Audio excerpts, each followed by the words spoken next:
Everyone thinks countries collapse because of wars, bad politicians, or bad luck. But this country didn't fall apart because of that. It collapsed because of one bank. And the worst part? It wasn't an accident. It was completely legal. And yes, it gets worse.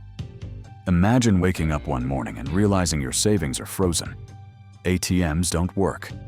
Banks are closed. Your money exists, but only on paper. Businesses can't pay workers. People panic buy food. And the government keeps saying the same thing. Everything is under control. Which is funny, because nothing ever is when they say that. This is what financial collapse actually looks like.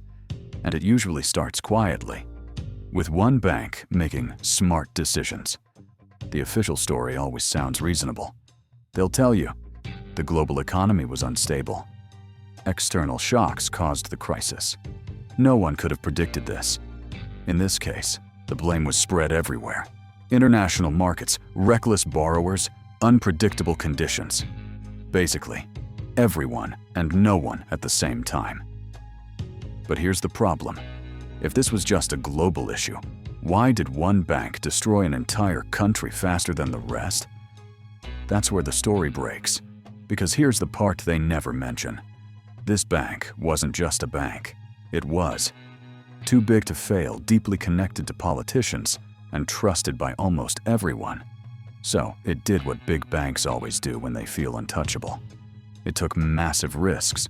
We're talking insane leverage, risky loans, complex financial products no one fully understood. And on paper, it looked genius. Profits were soaring.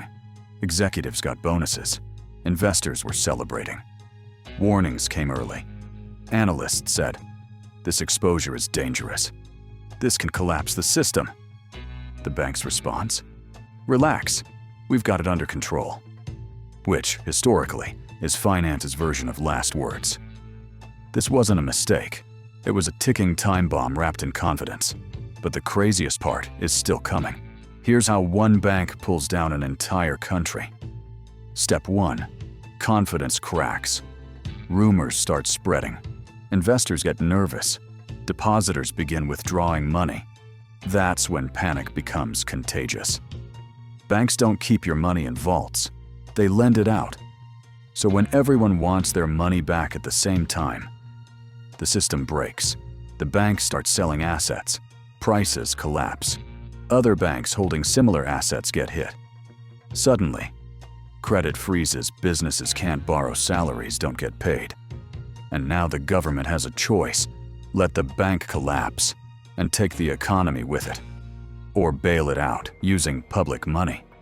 They always choose the bailout, because saving the bank looks better than admitting the system was broken. This is the moment everything snaps. Markets freeze. Stock prices crash. Foreign investors pull out. The national currency drops. Imports become expensive overnight. Inflation explodes. People who did nothing wrong lose.